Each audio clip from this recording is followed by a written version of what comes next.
Once a permanent resident here in western Montana, sharp-tailed grouse used to call this home. In 2000, they were considered extinct from this landscape. Now, biologists are making efforts to bring them back home.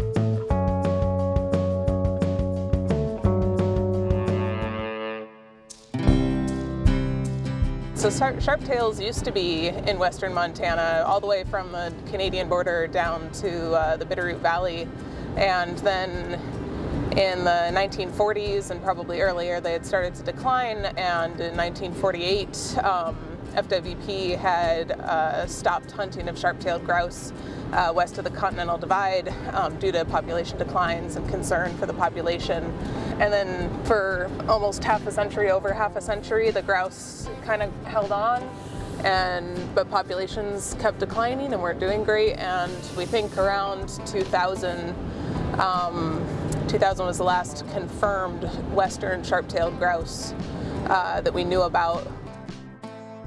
We're studying these birds because they're one of the last populations of sharp-tails in western Montana. And we really don't know why the birds have declined so much, so we're trying to solve some of the mysteries. In 2021, Montana FWP's reintroduction efforts began with the release of wild sharp-tailed grouse, fitted with radio collars to several locations within Region 2.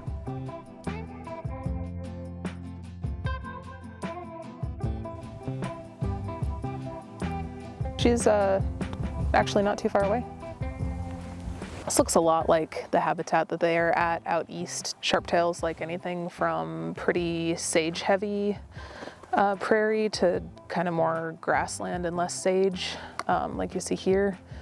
With this hen, since we can follow all of her movements with her GPS backpack instead of on the ground tracking, I've been able to pick out that there's a specific place out here that she goes to a couple times a week for the last month that she keeps going to. Creatures of habit, Kristina gathers intel from the movements of individual sharp-tailed grouse. Sharpies require continuous stretches of native grasslands to survive, and the habitat here in western Montana remains capable of supporting a stable population. Kristina has every reason to remain optimistic about the future of this iconic upland species. I think they're doing pretty well, considering that we put a bunch of birds that didn't know where they were out on this landscape with a lot of predators, and they're doing about what we would expect. But this is the first year that we really got a good number of grouse on the ground all at the same time. And it'll take more than this year, but I think given how this year has been going, I'm hopeful. And although the sharp-tail population is nowhere near harvest season, who knows? Generations from now, that could change. It is a goal or a possibility with this. They're an upland game bird species. If they do well enough back out here again, there could be hunting opened up in the future too. That would be spectacular. That would be one of the truest records of a success of a reintroduction, is that we brought them back well enough that we could open them back up for harvest.